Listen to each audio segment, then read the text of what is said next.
अस्सलाम वालेकुम। हम सबको मालूम है कि हम सब ने एक दिन मर जाना है, लेकिन कभी आपने ज़िंदा मरे हुए लोगों को देखा है? मैं ये समझती हूँ कि हर वो शख्स जिसके अंदर उसके ख्वाब मर जाएं, जिसका ख्वाब ही टूट जाए, वो ज़िंदा मुर्दा शख्स है। एग्जैक्टली पाकिस्तानियों के साथ भी कुछ ऐसा ही हुआ। जहाँ से मैं देख रही हूँ, इमरान खान का जब प्रोजेक्ट लॉन्च हुआ तो इमरान खान ने ऐसे वादे किए, ऐसे दावे किए कि पाकिस्तान की यूथ को, पाकिस्तान की कौम को बहुत ज़्यादा ख्वाब दिखाए। एक मसीहा लगना शुरू हो गए थे बहुत से लोगों को। मुझे तो खैर तब भी नहीं लगते थे, लेकिन बहुत से लोगों को एक मसीहा लगना शुरू हो गए थे और लोगों को लगता था कि अब तमाम चीज़ों का हल इमरान खान के पास ही है। और फिर उसके बाद इमरान खान साहब बिल आखिर कुछ ना कुछ करके जैसे तैसे हुकूमत में आकर, and we all know the story, हुकूमत में आकर के उन्होंने उन लोगों के ख्वाब तोड़े जिनको उन्होंने ये उम्मीद दिलाई थी कि मैं इतनी नौकरियां दे दूंगा, इतने पैसे ले आऊंगा, ये कर दूंगा, वो कर दूंगा। हुकूमत में आकर के भी ये साहब बहादुर लंगर खाने ही खुलवाते रहे थे। उस इंसान की सोच ही क्या, उस वजीर आजम की सोच ही क्या जिसका मकसद मुल्क के अंदर लंगर खाने खुलवाना या उनका इफ्तिताह करना हो। होना तो ये चाहिए था कि वो मुल्क के हालात ऐसे कर देते कि वहां पर एक लंगर खाने की भी जरूरत ना पड़ती। हर शख्स, चाहे उसका ताल्लुक किसी भी एज ग्रुप से हो, वो खुद इज्जत की, अपनी मेहनत की 2 वक्त की रोटी खाता। लेकिन नहीं, क्योंकि ऊपर का हिस्सा फारिग था, मटीरियल ही नहीं है, वो स्टफ ही नहीं है वो प्राइम मिनिस्टर बनने के। एनीवेज जी, इसके ऊपर हम बहुत सी बातें कर सकते हैं, लेकिन ये कहानी सुनाने का मकसद आपको ये है कि इमरान खान साहब जो हैं, उनका एक आखिरी इकलौता ख्वाब भी टूट कर पाश पाश हो चुका है, टुकड़े टुकड़े हो गया उनका ख्वाब। और वो क्या ख्वाब है, उनको आपको पता ना, एक नया नया उनको दौरा पड़ा कि उनको जो है अब शेख मुजीबुर रहमान बनना है। क्यों बनना है उनको शेख मुजीबुर रहमान? क्या वो शेख मुजीबुर रहमान वाले काम करना चाहते हैं? क्या वो पाकिस्तान को तोड़ना चाहते हैं? क्या वो कोई हिस्से करना चाहते हैं? वो किस चीज़ के हिस्से करना चाहते हैं? वो क्यों तोड़ना चाहते हैं पाकिस्तान को? वो ऐसी बातें क्यों कर रहे हैं? सिर्फ इसलिए क्योंकि वो वज़ीर आज़म बनने के काबिल नहीं थे, उनको एक प्रोजेक्ट के तौर पे लाया गया।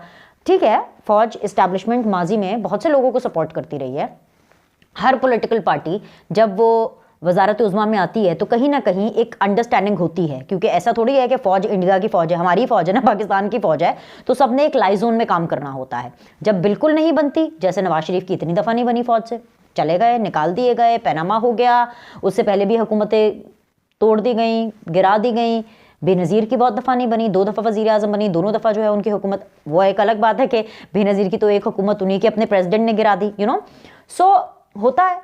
लेकिन सीखते हैं सियासतदान, आगे बढ़ते हैं, इन्हीं को शायद सियासतदान कहा जाता है। कहीं ना कहीं तब्दीली आती है, लर्न करते हैं, पॉलिश होते हैं। मैं ये नहीं कह रही कि 100% करेक्ट हो जाते हैं, मैं बिल्कुल ये नहीं कहती, और ना मैं ये कह रही हूँ ना, और आगे मुझे कोई ऐसी उम्मीद नजर आ रही है कि जो हमारे सियासतदान है वो 100% जो है वो करेक्ट किस्म के लोग बन जाएंगे। बट कहीं ना कहीं एक इम्प्रूवमेंट आती है। लेकिन इमरान खान में तो कोई इम्प्रूवमेंट नहीं आई, बल्कि उनको जो लाए वो तो उनके ऊपर भी चढ़ दौड़े।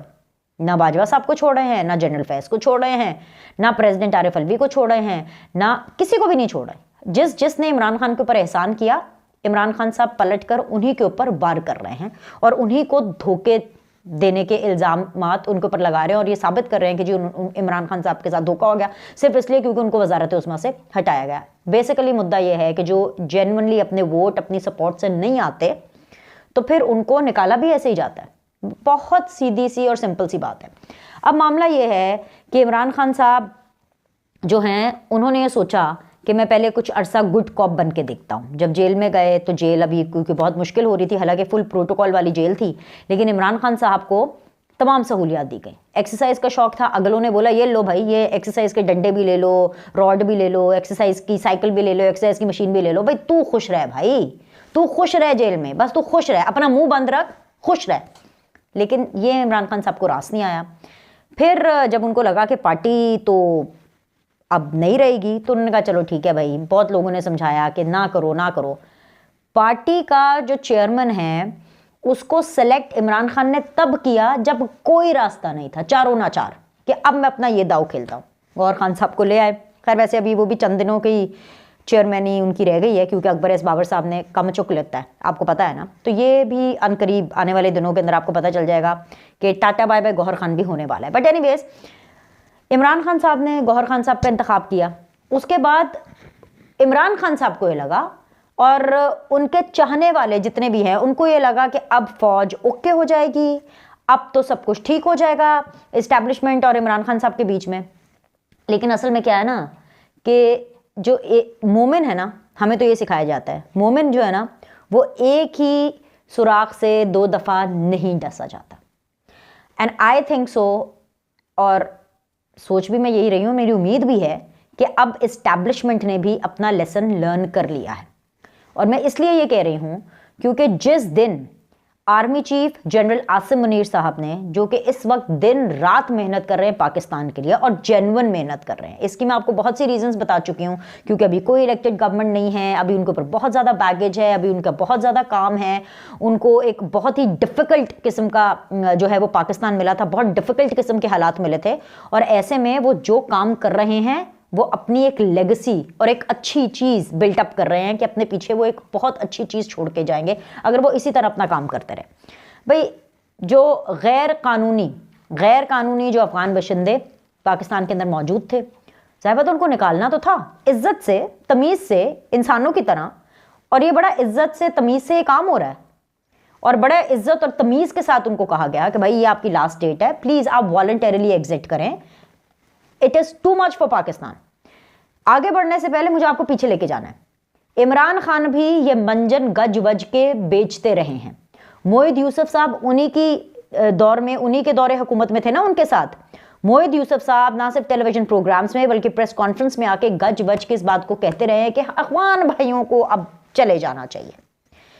आर्मी चीफ साहब, coming to the present time, General Asim Munir साहब जब आराम से बैठ करके अपनी अफगान पॉलिसी बता रहे थे पाकिस्तान के हवाले से कि इट्स हाई टाइम, अब गैर कानूनी तौर पर जो अफगानी यहाँ पर मुकीम हैं उनको चले जाना चाहिए, पाकिस्तान के लिए बेहतर है और ये बिल्कुल होना चाहिए वेरी सेफली, बहुत अमन और शांति के साथ। यहाँ जनरल आसिम मुनीर साहब ने बात की। इमरान खान, मुझे नहीं पता कैसे जादू तंत्र मंत्र से एक ट्वीट इमरान खान साहब ने की और करवाई। बेसिकली खुद तो वो कर नहीं सकते, आई डोंट नो, क्योंकि जेल में मेरे नॉलेज में तो नहीं है कि उनके पास कोई ऐसी सहूलत मौजूद है। लेकिन उन्होंने ट्वीट के जरिए एक दफा फिर टकराव की कोशिश की, एक दफा फिर उन्होंने बुग़्ज़े आर्मी चीफ के, बुग़्ज़े जनरल आसिम मुनीर के वो बातें कर दी कि भाईजान अफगानियों के इनखला के ऊपर भी एक इस्लामी टच दे दिया। और इसलिए ये इस्लामी टच दे दिया कि भाई वो जो इद्दत में शिद्दत की वजह से जो इस्लामिस्ट और जो रिलीजियस लोग उनसे ज़रा मुतनफ़िर हो गए, उनको शायद मैं इस घेरे में ले लूँ, या एक दफ़ा फिर से वो जो मैं मरा हुआ हूँ क्योंकि ख़बरें मेरे हवाले से नहीं चल रही हैं और क्योंकि मुझे लाइमलाइट नहीं मिल रही है तो वो फिर से मुझे मिल जाएगी, और या फिर इस वजह से कि मेरा तो गुड कॉप बन के कोई फ़ायदा ही नहीं हुआ।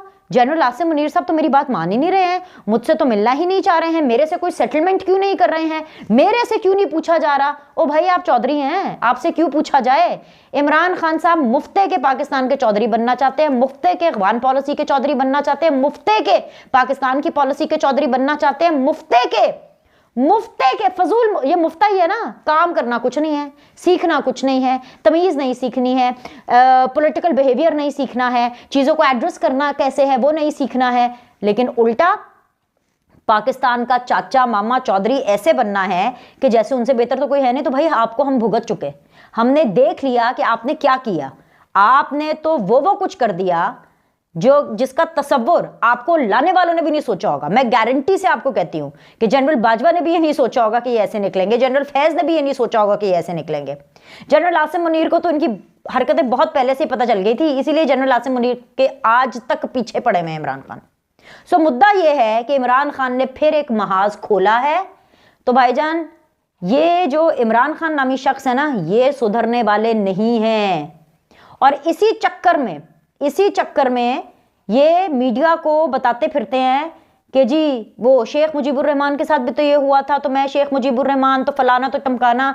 चलें जी, भुट्टो और नेहरू और गांधी तक तो चले ठीक था, कायदे आजम भी चले ठीक था। वैसे तो खैर मुझे उस पर भी हंसी आती थी जब इनके पीटीआई के सपोर्टर इमरान खान को कायदे आजम से मिलाते थे कि खुदा का वास्ता है कायदे आजम की रूह ऊपर से तड़प रही होगी, अब Sheikh Mujibur Rahman, and not that कि Sheikh Mujibur Rahman is been remembered in some very good words. Pakistan was divided at his time.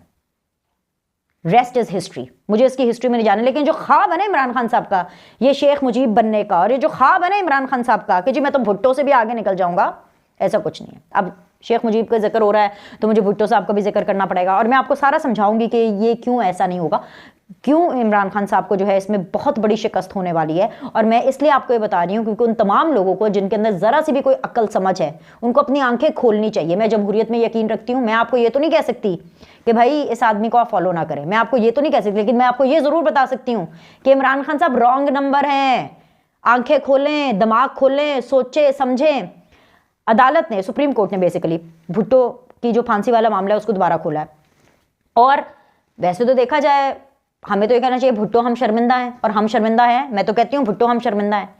पर ये एक आई ओपनर है कि अदलिया ने अपनी खुद एहतसाबी का सिलसिला शुरू कर दिया है, जो कि इस केस से शुरू हुआ है। और इसलिए ये खुद एहतसाबी का सिलसिला बहुत ज़्यादा ज़रूरी है, क्योंकि अगर आज ये केस है तो कल को पनामा होगा, और जब पनामा का केस होगा, और इसीलिए मैं कह रही हूँ पनामा होगा क्योंकि आज भी नवाज शरीफ बैठ करके जब अपने कारकुनान से बात कर रहे थे तो वो यही कह रहे थे कि मुझे सिर्फ वजीर आजम नहीं बनना, मुझे सिर्फ हुकूमत नहीं चाहिए, मुझे उस चीज़ का भी हिसाब चाहिए कि जिन लोगों ने साजिश की उनका क्या। और जनरल फैज़ का उन्होंने नाम लिया, जनरल फैज़ को उन्होंने अपने निशाने पर रखा। और जो नवाज शरीफ साहब ये बातें कर रहे हैं, ये भी ऐसे नहीं कर रहे हैं। अगर वो पाकिस्तान को आगे लेकर के जा रहे हैं, और नवाज शरीफ ने मुफाहमत का रास्ता अपनाया है कि मैंने सबको आगे लेकर के चलना है, क्योंकि जनरल आसिम मुनीर साहब भी हैं, उनको भी ऑन बोर्ड रखना है, उनके साथ भी चलना है, जुडिशरी को भी लेकर के चलना है, तमाम पॉलिटिकल स्टेक होल्डर्स को भी साथ लेकर के चलना है। तो वो इसीलिए साथ लेकर के चलना है कि फिर सबकी खुद एहतसाबी होगी। अगर नवाज शरीफ कह रहे हैं कि जी मुझे 7 साल के बाद अगर इंसाफ मिल रहा है, तो जो 7 साल जो मेरा पूरा टाइम जाया हो उसका क्या। तो मैं अब आपको ये बताने लगी हूं कि ये एक नींव, एक एग्जाम्पल सेट हुआ है कि जहां पर भुट्टो साहब की जो फांसी का केस है, almost I think so more than A decade इसके बाद ये लगा है, और इसके हवाले से ऑफ कोर्स अदलिया के ऊपर उंगलियां उठेंगी, कल्प्रिट्स पाए जाएंगे अदलिया के अंदर से। और जब ये होगा तो फिर पनामा, क्योंकि नवाज शरीफ को पनामा के लिए निकाला था, पनामा के जो जजेस थे, पनामा के जो बेंच वाले जितने भी जजेस थे, उन सबकी करतूतें तो ज़बान ज़द-ए-आम है, सबको पता है कि उसमें क्या हो रहा था। और फिर जो इमरान खान साहब का लाडलापन है, ऑफ कोर्स उसको आप कैसे भूल सकते हैं, तो वो चीज़ भी होने वाली है। और जब ये खुद एहतसाबी का अमल एक इतने बड़े इदारे में होगा, तो आप कैसे सोच सकते हैं कि ये फिर बाकी इदारों में नहीं होगा। ऑफ कोर्स होगा। और ख़ास तौर पे अगर मैं फ़ौज की बात करूं, क्योंकि आप वही सुनना चाहते हैं ना, मैं तो खुल के बात करूंगी। अगर आप फ़ौज की बात करें तो जिस पेस पे जनरल आसिम मुनीर साहब चल रहे हैं, अगर उनकी फ़ौज के अंदर भी गड़बड़ हुई ना, चाहे फिर कोई भी हो, उन्होंने छोड़ना नहीं है। अगर वो माफियाज के ऊपर हाथ डाल सकते हैं, स्मगलरों के ऊपर हाथ डाल सकते हैं, डॉलर को कंट्रोल कर सकते हैं, और अगर वो इन सारे सियासतदानों को भी सीधा कर सकते हैं ना कि भाई चलो सारे इकट्ठे बैठो, अपने डिफरेंसेस खुद सॉल्व करो। और बड़ी अच्छी बात है भाई, क्यों हर दफा फौज को एक तीसरा फरीक बन करके आना पड़े, फिर उसके बाद ब्लेम भी फौज पे चला जाता है कि हाँ जी आते, क्योंकि असल में ये सियासतदान एक स्पेस बनाते हैं।